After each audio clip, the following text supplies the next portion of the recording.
Assalamu alaikum. Welcome to Dialogue. I'm Taimur Shamil. Pakistan has been fighting extremism and terrorism successfully for the last couple of years, rather decade or so. Pakistan has been fighting the most notorious terrorist organizations in the region. Pakistan launched massive military operations to eliminate all those terrorist organizations which were in Pakistan, targeting innocent Pakistanis and the Pakistani armed forces. There is a new move initiated by United States at the United Nations Security Council to list Masood Azhar as a terrorist in United Nations Security Council in a UN list, and also the FATF team and the Asia Pacific team, an affiliate of FATF, has been visiting Pakistan this week. Miliha Lodi has rightly said at United Nations that these are perhaps the tools to pressurize Pakistan. When we talk about pressurizing Pakistan, the whole world knows what Pakistan has done against terrorism and extremism. And whatever Pakistan has done it for itself, for Pakistan's self, for the people of Pakistan, not from any external pressure. But the external pressure too has a reason. Many experts in Pakistan are of the view that there are countries which are using FATF and also initiating the move to enlist Masood Azhar and other people to put him in the terrorist list to pressurize Pakistan. Pakistan would do whatever would suit Pakistan, the way it would suit Pakistan to eliminate or to keep a check on the proscribed organizations and individuals working in Pakistan. We're going to discuss about this whole thing. Primarily the politics that surrounds FATF, the politics that surrounds United Nations Security Council, and how these things are used as a tool against other countries. We'll discuss all this with our special guest in the studios. Our first guest is Mr. Brigadier Retired Khalid Mehmood Abbasi. He's a renowned senior defense analyst and an expert on Pakistan's national security. Our second guest is Mr. Yasir Masood. He is a renowned expert on Pakistan's foreign policy and also Pakistan's relations with China as well. Welcome to the show, Mr. Masood. Brigadier Abbasi, starting with this move made by United Nations to enlist Masood Azhar specifically in the terrorist list, though Jaish-e-Mohammed is on that list, and in Pakistan it is a proscribed organization. And then FATF, we know that Pakistan is in the grey list. Do you agree with this idea that these things are used as a tool to pressurize Pakistan? Why do they want to pressurize Pakistan? I think before going into this detail, we need to go back in the history and see what has been happening here. We all know that it was formed in 1989, and then it was the FATF was expanded in 2001, and that is a very interesting time frame. It was after 9/11. We all know that the world changed, the geopolitics changed after 9/11, and then we had our uneasy borders on the west, and we started fighting against terror, and once we were the frontline state. Now that is the time once FATF included the terror financing, and we from 2001 to 2018, may I tell you here that there were over 600 terror attacks on Pakistani soil. That roughly makes about 33% per year. So we were victim of terrorism. Now, after the APS attack, we decided to have our own national action plan, which had the two-pronged strategy. One was the kinetic prong and the other one was the political prong. The kinetic prong progressed very well and launched two operations, Radul Fasad and Azar-e-Azab, and we know the results achieved. On the other side, political prong also progressed very well. And finally, we have been able to achieve success. We defeated the enemy, which was not visible, right? Now, this is the time once Pakistan is about to take off due to CPEC, which is the, I would say, the core subject of Pakistan, and it is very dear to Pakistan. The regional forces and the international forces, some of them, they see some political reason to destabilize Pakistan. And the whole idea of Pakistan working on a mega economic activity. The whole idea. And this FATF forum is being used politically, as Milia Lodi very rightly pointed out in United Nations, that these organizations and the platforms should not be used for political reasons and to achieve political goals. So this is a purely political thing. Political thing. And Mr. Masood, this FATF thing and all these things, they have certainly an impact on the reputation of a country. Some experts are of the view that this is used also as a tool to damage the reputation and prestige of Pakistan at times. Do you agree with this idea? Is it structured like that? And how should we address this issue? Bismillah ar-Rahman ar-Rahim. I think it's a very pertinent and a particular question. When we talk about the prestige and honor and dignity of Pakistan, Pakistan is a sovereign state like every other state, and we have the same sensitivities whenever it comes to our prestige and honor. I think it has to do something with our prestige and honor because, you see, if we turn the clock back, as my co-panelist just mentioned, that we have achieved unprecedented successes against the war on extremism and terrorism. Although I believe that it is important to mention here that what Pakistan has achieved, I believe that it's no less than a wonder, because in just a couple of years, I can give you examples like in the rest of the world, they took years, more than 25 years, for example, like Sri Lanka and elsewhere. They had a very hard time. Look at, for example, if we take the example of United States in Afghanistan, 70 years of war over there, and finally reached to a conclusion that it has to have a political solution. I think when it comes to regional integrity and regional growth, Pakistan is on a very right track, because what Pakistan has achieved against the war on extremism and terrorism, it has proved to the world that Pakistan is still very much intact politically. Pakistan has a very good strategic dimensions.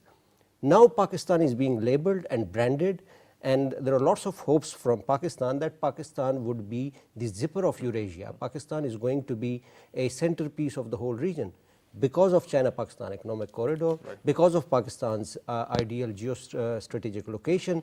I think this whole opposition, whether it is coming from the US or from India, it has something to do with Pakistan's geo-economic progress. And the main intention is to impede, is to hinder Pakistan's economic progress, because the state relations are defined and decided by the economic accentuation. If Pakistan achieved this economic prosperity, Pakistan would be in a better position to talk about Kashmir. If we take the international fora into consideration, then Pakistan will have a leverage. And that's what India is aiming, to defame Pakistan and to isolate Pakistan diplomatically, as well as trying Pakistan to, at every international fora, India is trying to defame Pakistan. Defame Pakistan, and the whole narrative that surrounds, I would say, the war on terror, as you were saying earlier, Brigadier Abbasi, we successfully fought most notorious terrorist organization, TTP. You have been yourself very actively fighting these people, TTP, Daesh for that matter, and this wasn't easy for the Pakistan army, for the people of Pakistan. And there was a time that we were repeatedly attacked almost every day. But today we see that, by the grace of Almighty, that things are much better now. There is a narrative that, okay, if Pakistan would say that we have been doing a lot and the world knows that we have been doing a lot, just change the narrative. Just tell them that you have not been doing enough and do more. Yeah, there is interconnectivity also. The internal situation of India, which is about to go for the elections, that is very important time frame. And then the situation in Kashmir is very important, because the situation in Kashmir is slipping out of the hands of Indians, where they have already deployed about 7 lakh soldiers, but they could not and they cannot control that freedom struggle. Now they are trying hard to label this freedom struggle as the terrorism, and it is, they say that it is supported by Pakistan. Pakistan has its principal stand on the issue, and world knows it. Whatever India is now putting forward the narrative, it is to safeguard the outgoing, I think, the government, number one. Number two, the China-Pakistan relations. They are growing very strong day by day. On the other hand, why US wants this to be, progress in this way? Because USA needs Pakistan to help them out from the Afghanistan. And Pakistan is making its efforts, and Pakistan has helped US to bring Taliban on the negotiating table. I think that is another angle also, that till the time their interests are served, they would be In using this. Afghanistan. Yeah, in Afghanistan and in Kashmir also. They would be using this political tool for arm twisting. Right. So what are the options now, Mr. Masood, for Pakistan? There is this narrative, international narrative.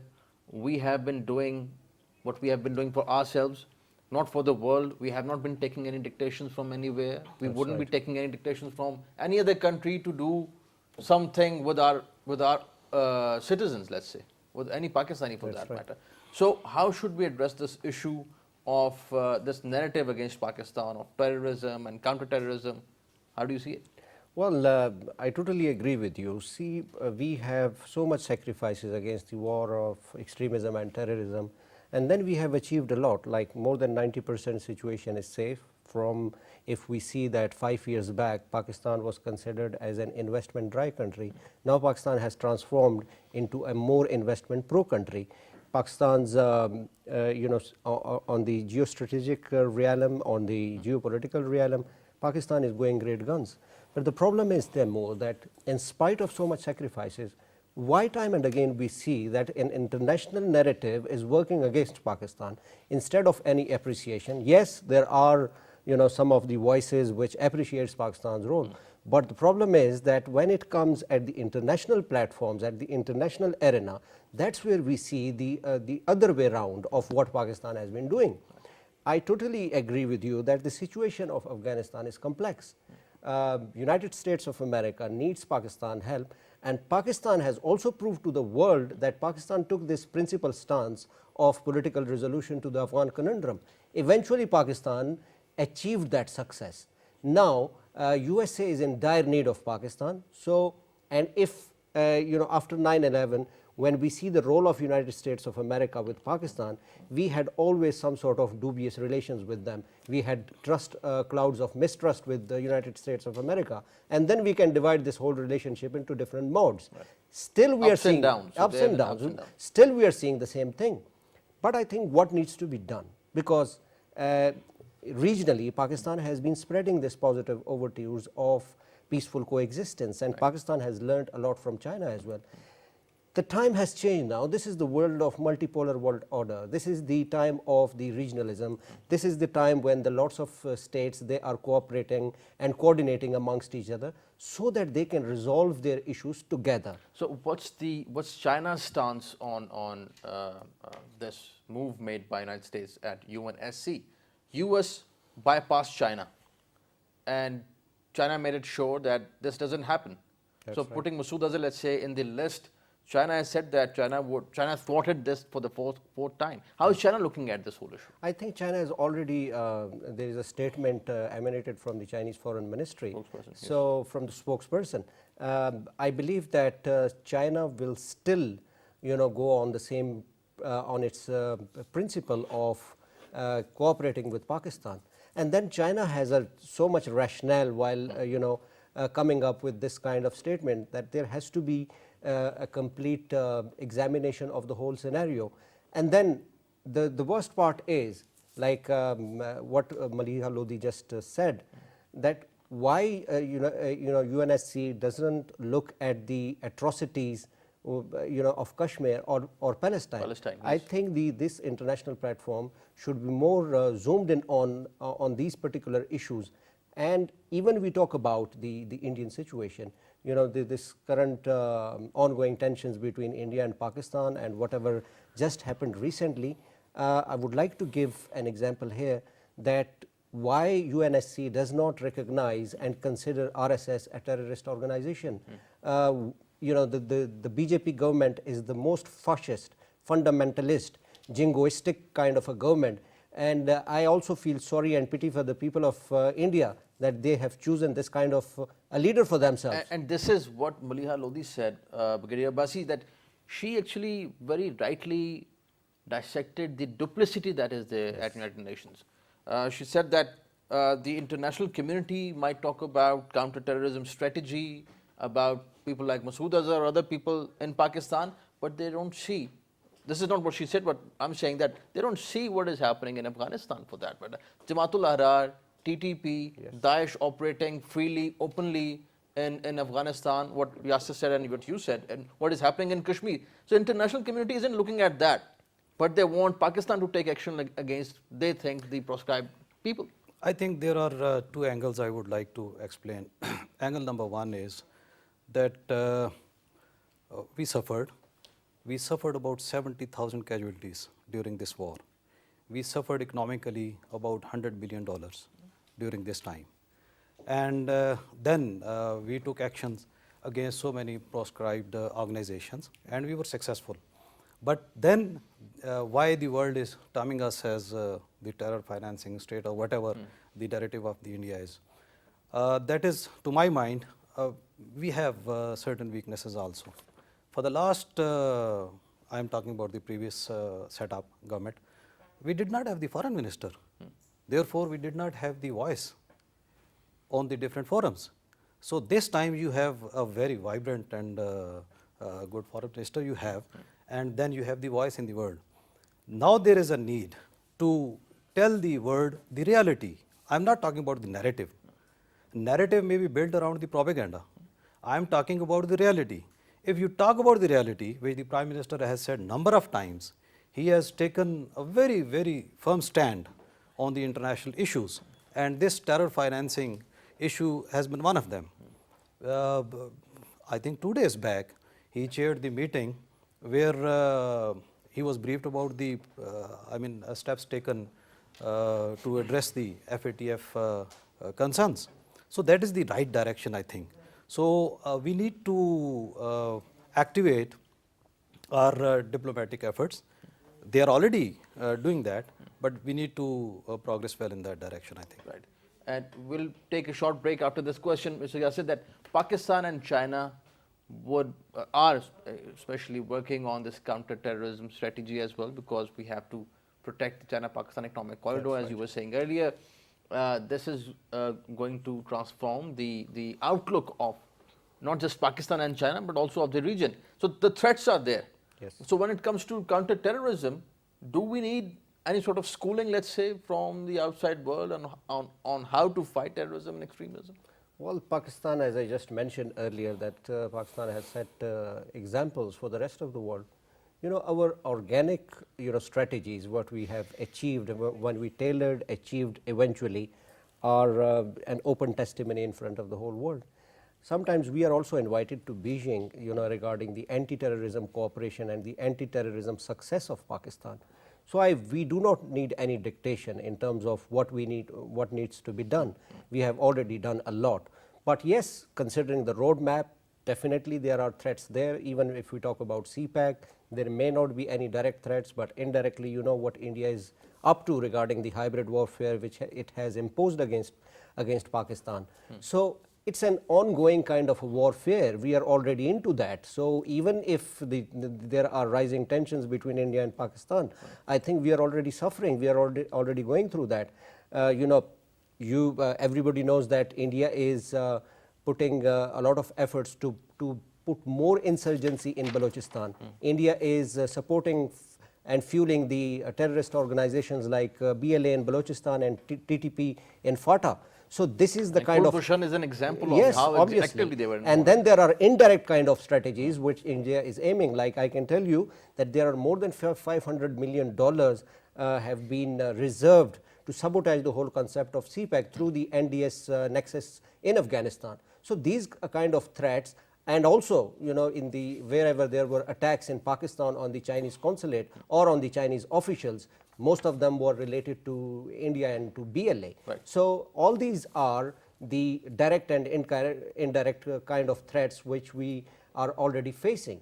But yes, there could be more impetus to this kind of threats against China-Pakistan relations, because this whole issue boils down to one factor, I believe, and that is again the economic progress of Pakistan.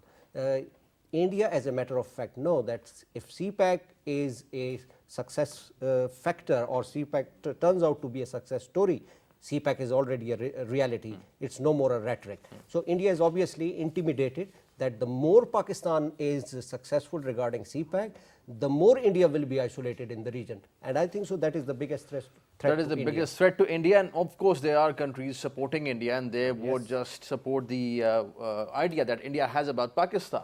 We'll continue our discussion on the politicization, or how the politics surrounds FATF and United Nations at the same time. Stay with us.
Welcome back. We are discussing Pakistan's fight against terrorism and extremism, and also this move initiated by United States to enlist Masood in the terrorist list. Though Jaish-e-Mohammed is already in the list, and it is also a proscribed organization in Pakistan. But when it comes to Pakistan's strategy to fight terrorism, Pakistan's strategy to counter terrorism, Pakistan certainly has its own ways. Every country has its own strengths and weaknesses. We are discussing Pakistan's fight against terrorism and Pakistan's strategy against fighting terrorism and extremism. Brigadier Abbasi, you have been practically involved in all this. Fighting terrorist organizations isn't easy, and every area has its own policy, I would say its own dynamics for that matter. Afghanistan has its own dynamics. Pakistan has its own dynamics. This push or pressure from the external side, this pressure on Pakistan that Pakistan should do this and that, would that work for Pakistan? How should we go about it? I think we need to see it as a whole. And the entire circumstances and the environment is that Pakistan has recently won the war against terror. And we cleared our areas wherever they were. Now they are safe, and Pakistan is progressing well. There are so many development projects being launched there. But once we investigate the routes, we always see the routes are going towards Afghanistan, the routes are going towards India. Now on one side, India is telling the world that Pakistan is financing the terror and taking very little individual names like Masood. He is a non-entity or just an individual or some organization. On the other hand, India sends Kulbhushan there, and he controls and launches the full-fledged terrorist activities in Balochistan. Right. And not only launching the terrorist activities, it is blaming Pakistan of the different terror activities. So in a way, India is playing double game. And these double standards, they will not do, the tangible, intangible terms, they will not yield the results, right? And Pakistan, on the other hand, Pakistan is doing extremely well since this government has come in power. They have initiated certain actions led by the leadership, Prime Minister Imran Khan. The banks, they have been instructed, and I think they have seized a good amount of money. And on the money laundering side, Pakistan has been doing well. This is also even Exactly, the Asia Pacific group said. Exactly, and FATF said. we are part of the Basel Accord, which gives you the guidelines for banking transactions. So we have Dr. Maria Sultan, renowned senior defense analyst and an expert on Pakistan national security with us on phone call. Assalamu alaikum. Assalamu alaikum ji. Dr. Sultan, talking about Pakistan's national security, there are a couple of things going on at the moment. Of course, you know this. US made this move to put Masood in the list of terrorist individuals. China thwarted that, stopped that. There is this politics that surrounds UNSC and also FATF, as Maliha Lodi said at United Nations. Do you agree with that? How do you see it? First of all, it's very unfortunate that the United States is trying to toe the Indian line on this issue, because let's not forget the fact that Kashmir is an issue which is very strongly and very vividly and clearly stated in the United Nations, as the people of Kashmir are fighting for the right of self-determination. And as per the Article 1 of the UN Charter, it very clearly states that those people who are fighting for the right of self-determination, they should be aided militarily, economically, and politically. Hence, it is unfortunate that the human rights violations which we are witnessing in Kashmir and the armed struggle which we are witnessing in Kashmir, which is actually a testament under the UN General Assembly's Article Resolution 3314, which supports that if people have been taken away the right of self-determination, they should be allowed and they should be sided with if oppression gets so unhandleable. So I think on the issue of Masood Azhar, on the issue of United States trying to take the Indian line on Kashmir, it's unfortunate. And likewise, if we look at the FATF is something which is coming out, which got a primary focus after the UN Security Council Resolution 1373 became the cornerstone for countering terrorism. But even if we look at those resolutions, it makes an exception for the right of self-determination. And let's not forget that in 2010, once Pakistan was blacklisted, at that time also India was the co-chair, along with Australia, and they brought forward. And we have just recently been in war with India. So there's a bigger issue of conflict of interest.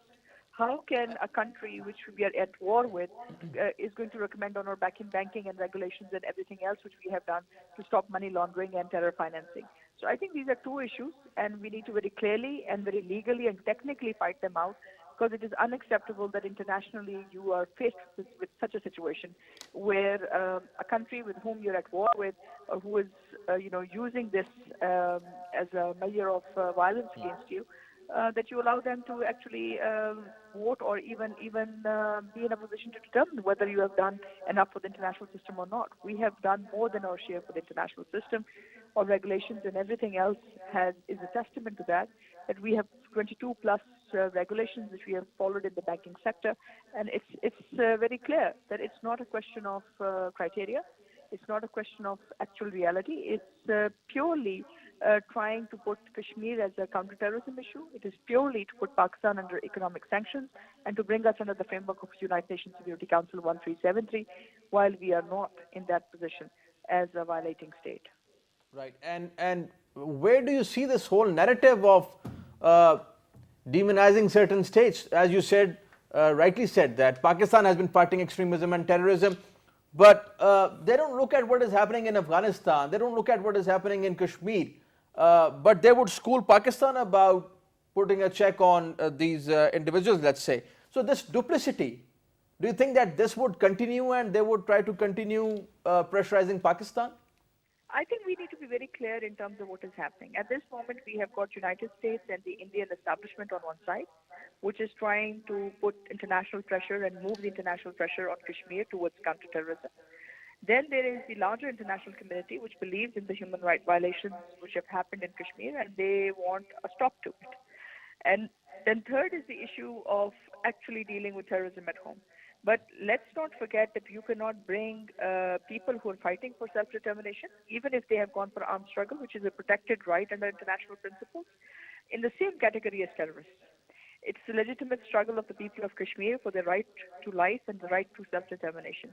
You cannot change 70 years of history just because there is now a new framework of interaction. And if that is the case, then what about East Timor? What about Yugoslavia? What about different instances where you've used similar situations in order to liberate people?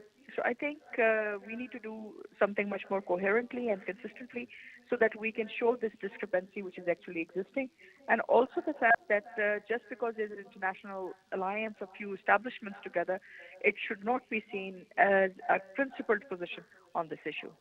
Right. Dr. Mani Sultan, thank you for joining us. Thank you for your time.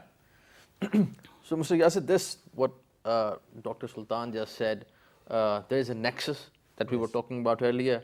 And India keeps on discussing about Jash and Masood Azhar and these people, but Adil Dar, if you see what he did and the way he was beaten up by the Indian troops, right. he was made to rub his nose on the ground. These abuses in Kashmir, nobody would interestingly talk about that, but they would talk about what Adil Dar did.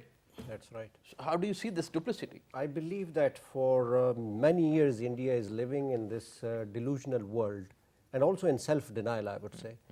And there is a reason behind it. One, the current government, like what the BJP's intentions are, that is a testament to the whole world, that even if we talk about RSS, even if we talk about their designs like Hindu Rashtra and Hindutva principles and all that.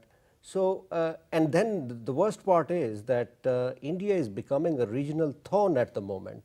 So, why India is not doing that? Because, and that's where India needs a some sort of, introspection for the Indian government, for the Indian people, that what they are doing to Kashmir people, because this is not the way out for Kashmir. Kashmir is a principal stance. It's a reality. India has to accept that reality. Has to accept that. Now the narrative Yes. that you were talking about, I think a lot of people, countries, the world knows what is happening in India, or what is happening in Kashmir for that matter.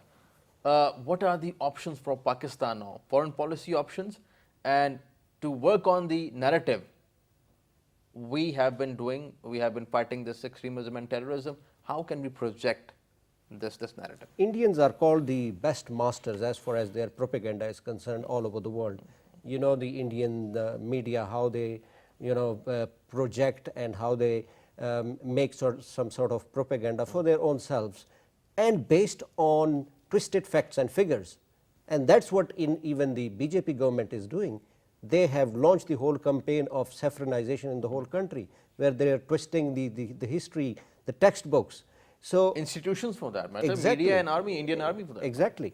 So what we need to do in response is that we're not going to take help from the twisted facts and figures. We don't need to do that. There is no reason for that, because history is in front of us.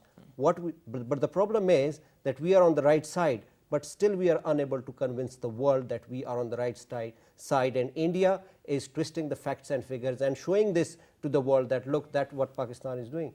The aim of India to demonize and to use all these kinds of pressure tactics is that they want to brand Pakistan internationally, that Pakistan is a terrorist organization, Pakistan is still a breeding ground for the militancy, extremism and terrorism.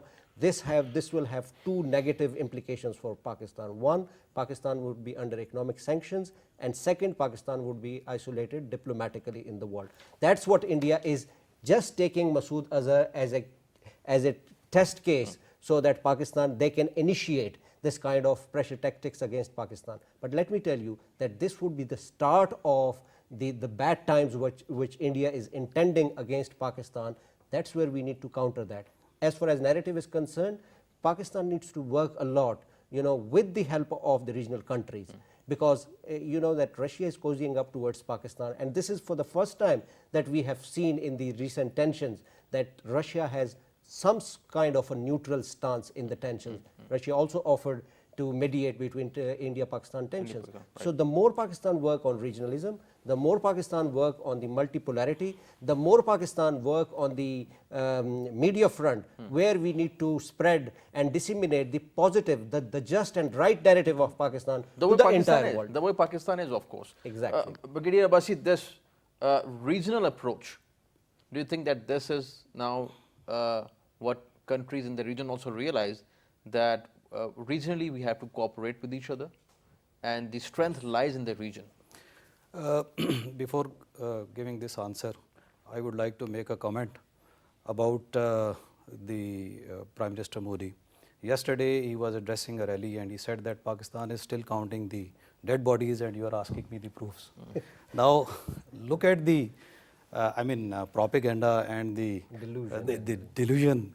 Rightly said. No, but Pakistan also rightly said that this is eco-terrorism, that they're dead. You know, targeting our and Pakistan on the other hand, Pakistan on the other hand had said that anybody who has some sort of doubts, Pakistan can give the visa and they can come here and see themselves that that strike which India claims that 300 were dead, and resultantly only 3 trees and a crow, I suppose. And that is as far as the media is concerned and narrative is concerned. Because whatever you say or whatever international media is saying, India would not listen to it, because India is suffering in Kashmir. It has to divert the attention from Kashmir issue towards the other side. It has to be Pakistan focused, because no other regional country is ready for any propaganda. It is easy for them to blame Pakistan. Now what Pakistan has to do is just to tell reality to the world the way it has been telling in recent past. And now you see the results. You tell the reality to the world would come to know and would come to you that, okay, this India has done, and now the response given by the Pakistan is based on the reality. So automatically the world would accept your narrative.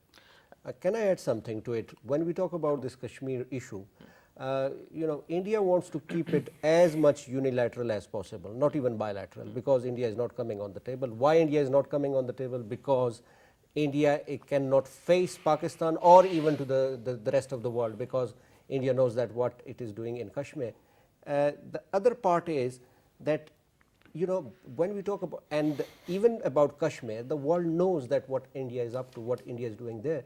But, when we talk about international relations, all these moralities, all these kind of soft image, it does not stand anywhere. There are strategic and political and economic dimensions. Right now, there is a strong nexus of Cotillion and Machiavellian, kind of an exercise between India and USA. Look at the realities, that the same Modi was banned from going to the Western world because he was termed as a butcher of Gujarat. Now the same Prime Minister Modi is highly applauded and respected in the same Western world. So these are the realities which twist over time. We need to realize this, we need to work upon this, and we need to implement this kind of strategies as far as from our policy, foreign policy is concerned, that we should know the realities and we should come up with the same kind of tactics, not even tactics, with the same kind of reality against India, that until and unless the Kashmir issue is not resolved, the things can go from bad to worst, and it can have negative implications not only for the region but for the entire world. Right. Gentlemen, thank you for joining us. Pleasure having on the show. Brigadier Abbasi, thank you for your time. Thank you for joining us. Mr. Yasir, Masood, thank you for your time. Pleasure having you on the show. That's all from today's show. See you next time. Bye-bye.